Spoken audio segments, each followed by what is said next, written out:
Hey everybody, this is for the people who are going to miss the live meeting. You can watch this instead, and then there'll be a couple questions for you to answer at the end. You can send them to me via email.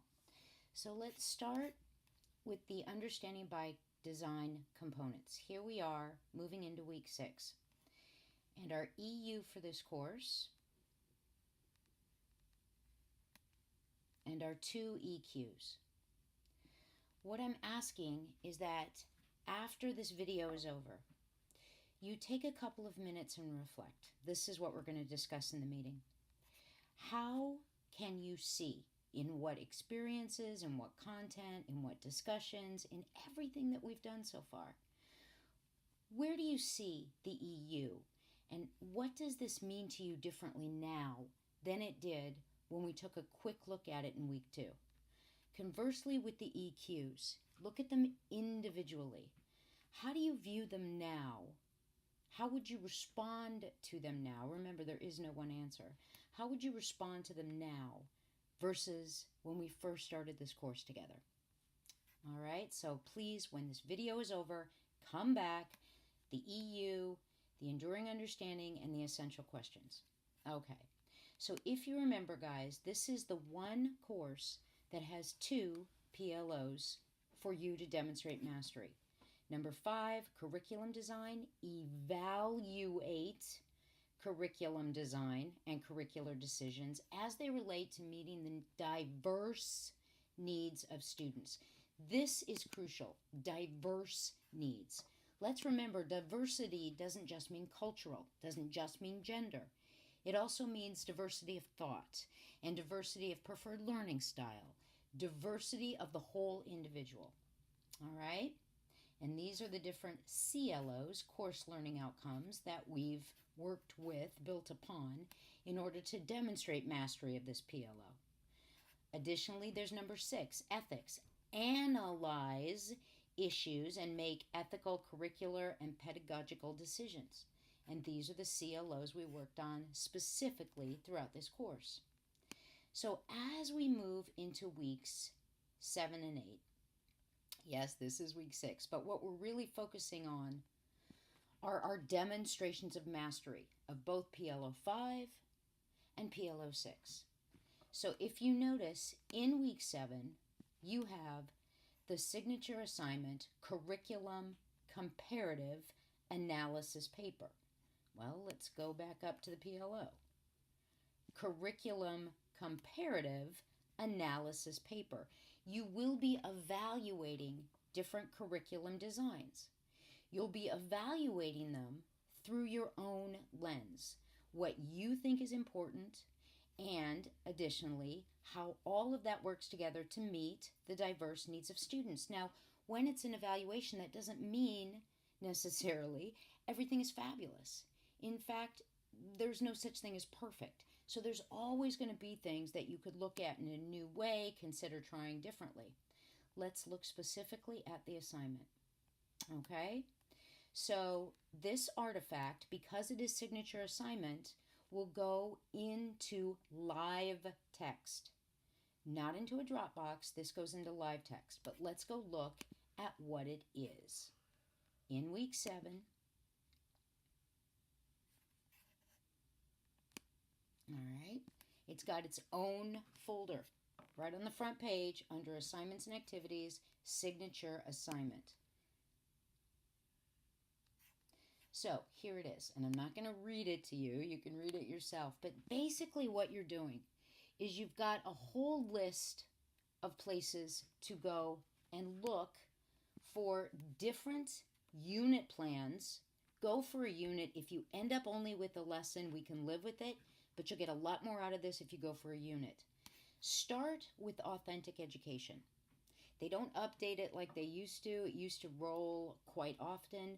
So start here.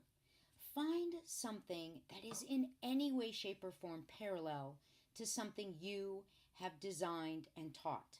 Now, some of us are newer teachers, and you may say, I don't really have anything I've designed. I haven't actually crafted anything. Well, you can use stuff from student teaching.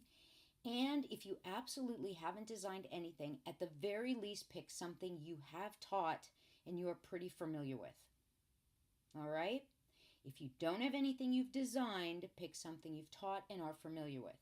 So you've got this and you've got all these down here to find something that is parallel. It doesn't mean it's the same. It could be just for the same grade level. It could be a subject matter. You're looking at the design, so you're comparing designs. What you're really going to do is, through your own eyes, look at something deemed exemplary and then something you've designed yourself. Again, if you don't have anything you've designed, you can make do, but let's go for something we've designed if we can. And then let's look at the rubric and see exactly how you're comparing and contrasting and analyzing and evaluating. The rubric is here. All right, so first you need a basic explanation. The writer explains which key curriculum design concepts or components you have picked to compare and why those comparisons are valid. All right, so this paper, there's actually quite a bit of freedom within the structure. It's not saying that you have to pick outcomes, or you have to pick design of assessments, or you have to pick X or Y or Z. You choose. Now look what the exemplary is. 2 key valid curriculum design components are explained and used for comparison between the 2 units. As I go through these 2 units, I am going to compare and contrast this and this in both units because I feel they're important to curriculum design for these reasons. You have to explain why you've picked the 2 things you're going to use. And then illustrate each one with your words with something specific from the course. I picked this because when we had the thing with Linda Hammond Darling, it really spoke to me. I related it to my experience. I picked this because when Wiggins and McTeague specifically broke this out, it made sense, blah, blah, blah. 2 key valid curriculum designs, components, and explain why and make sure each one has an illustration. So before you even start comparing, you have to explain what it is you're going to focus in on as those components and why they're important. An explanation and a verbal illustration from our class. All right, then synthesis. The writer synthesizes and applies course information through identifying outstanding design elements and offering offering suggestions on how inadequate elements could be better. What does that mean? You're looking for 2 outstanding design elements and 2 not so outstanding. Either they're missing or they're really weak in the units being compared. So again, this is different. First, you're looking at, these are the crucial things I'm going to look at first, and here's why they're so crucial. Then you specifically focus in on what you're looking at. And this can be 2 in the exemplary, or 1 in the exemplary and 1 in yours, 1 in the exemplary and 1 in yours. 4 things fit inside synthesis. 2 outstanding design elements, 2 inadequate or missing. You break it up however you want. Use subheaders, guys. Do an intro, then go into explanation. Then go into synthesis. Then move into perspective. This one gets messed up all the time. The writer demonstrates perspective of the reality of curriculum design in the real world by selecting and examining elements in the design of both units that relate to best practices for diverse learners. And again, be very clear with what you mean by diverse learners. Are you talking gender? Are you talking cultural? Are you talking language? Are you talking age? Are you talking motivation? Because it's different for every person. What is it you're focusing on? 3 total. Under this subheader, you should have 3 paragraphs, if you will, 3 components, 3 callouts, 3 specifics. They are correctly noted as to how both units are or are not relevant. So this means you're focusing on your perspective 3 important things: language, appropriateness for diverse learners, gender, cultural bias, whatever. This is where you're really comparing the two units against each other through your lens of what you think is crucial for meeting the needs of diverse learners. 3 things in total, all right? Then we get to the mechanics. Guys, please, 2 quotes. You're being asked for 2 specific quotes and 2 in-text citations. So 2 quotes and 2 citations. Now, what does that mean? Because you do cite a quote. Yeah, but you've got to have at least 2 quotes that are properly cited. Or you could additionally add in, where a lot of people do specifically in explanation and in perspective, you can also do non-quote callouts, right? Where you're just simply referencing an idea that you got from the reading or from the materials. Remember, you have to cite everything used from an outside source. Videos, materials. If you quote from the course, if it's from an individual, you cite that individual. If it's from a course material, you cite the course material. And then, guys, ethics and curriculum design. What are we looking for? The paper contains at least 2 direct statements relating to the course, directly shouting out to something we've done in the course, right? Whether it's a paraphrase or a quote that offers your way of saying, this is what I believe. This is why I think this is an ethical issue or not. 2 direct statements. A lot of people use this for their closing. This tends to be a nice summation. So, ethics and curriculum design could be your conclusion. It could be a separate call out. Got it? All right. Use subheaders so you don't miss any of these sections. The body of the paper is 4 to 6 pages, double spaced. 4 to 6 pages, double spaced. The body. All right. You don't have to do an abstract with this. This is not a chapter paper. It's title page, and then get into your 4 to 6 pages, and please reference page. Clean, clean, clean reference page. Go to OWL if you need help. Also, don't forget, you've got paint from 600.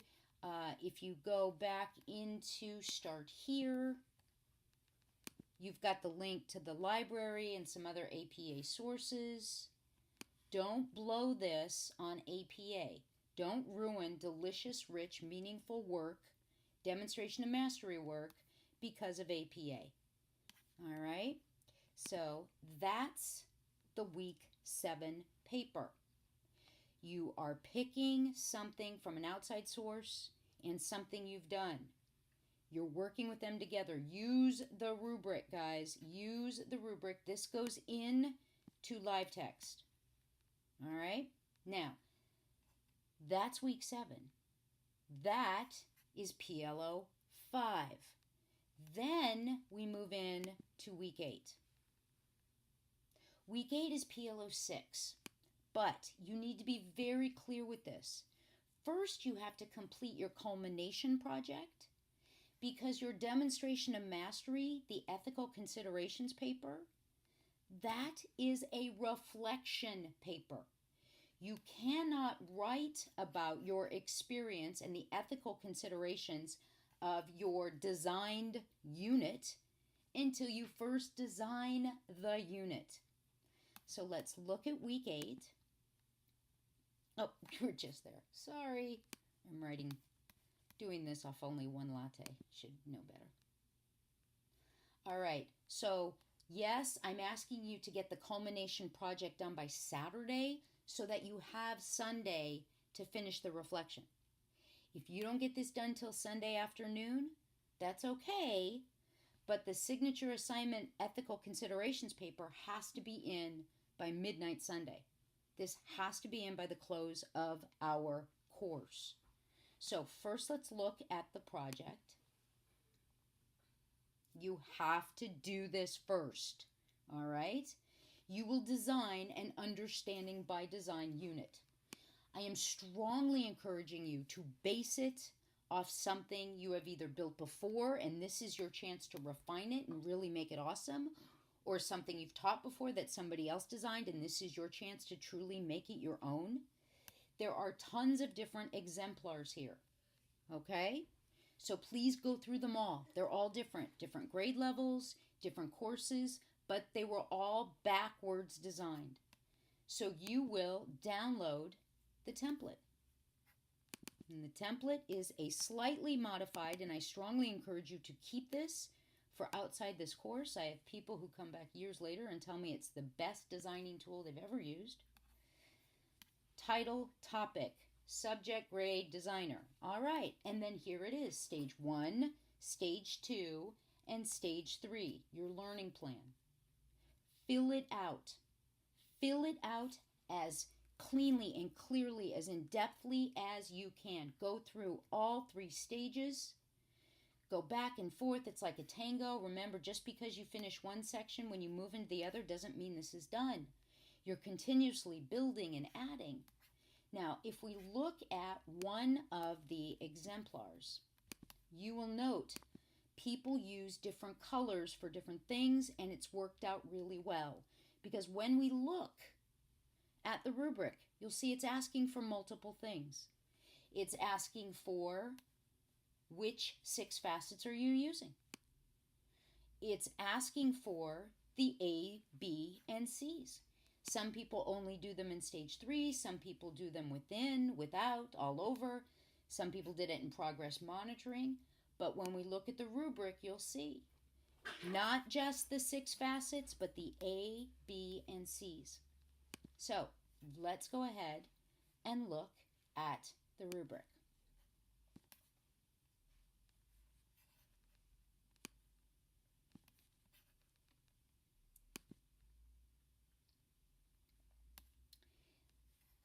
All the criteria have been met. What are we looking for? In stage 1, the designer completes all components to include established goals, transfer, call it out, be clear with it, be blatant, be obvious, meaning and acquisition of knowledge and skill, and clearly identifies your big ideas. All right? Here is exemplary. This is what you're being looked at. 2 specific instances of how the students will be able to independently use their learning, and the understandings that will be learned, and the essential questions. So all of this is necessary for the first criterion. Second, demonstrates application. All of this criterion are met, and this is what I'm looking for. Stage 3 includes the A, B's, and C's, and a where to element. All right, specific, being asked to include a where to. Here is exemplary. There are a minimum of 4 clear statements that identify and explain the choice of 3 types of goals. Okay, and then of course the writing skills. All right. When you have filled out your template, built your unit, this goes into this Dropbox. The template goes into a Dropbox. And again, I'm telling you, go through. Now, when you're done, please post it so everyone gets a chance to see it. We can share. We're a group. We're a cadre. Oop, and that wiki needs to be rebuilt. Awesome. I'll fix that by the time we get to week 7. But go through all the exemplars, guys. They're important. They're important. They're important. They will help you. They will guide you. All right? Use the collective knowledge and wisdom shared by your peers.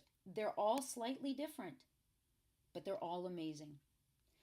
When you finished that, then you can start working on the final thing for this class, the signature assignment that demonstrates mastery of PLO 6, the ethics component. And here it is, ethical considerations paper. Again, you cannot write this paper until you have completed your culmination project, the template. This must be due by the end of our course. And this goes into live text. 2 live text submissions, the week 7 paper and the week 8 ethical considerations paper. So, again, you'll be shocked, there's a rubric. But this is a reflective paper. and it's only 2 to 3 pages double spaced. It must be tight. You really have to think about this before you start writing. All right? You must identify one ethical issue, concern, or dilemma in curriculum design that relates to something we studied, something in general, then something from your unit. Go back and look at it. Do you now see something you should have done, or did you take something into consideration as you were designing it? It's a reflective paper. You have to explain your experience, your thoughts. Don't throw yourself under bus. Don't give me the, oh, now that I've looked at it, I'm the worst teacher ever. How could I have missed that? It's okay. If you go back and look at it afterwards and you go, man, I missed this in the designing. Now I realize I'm going to go back and add this, or I could have made that better. That's okay. That is indicative of mindfulness and authentic engagement in your own practice. Be authentic. Be authentic. This is your genuine demonstration of mastery. And mastery doesn't stop when you've put the last period on the last sentence on your paper. It is a continuous process. All right? So, ladies and gentlemen, that's it. Now remember, what did I say at the very beginning of this? I said that you needed to send me an email after watching this video. And you needed to directly address the EU, Enduring Understanding, and the 2 EQs. But there's one more thing. I also need you to give me one clear sentence, statement, whatever, that you have watched this video and you understand that week 7 is assessing demonstrating mastery of PLO 5, and week 8 is a reflective paper demonstrating mastery of PLO 6. Got it? That's what you need to end your email with.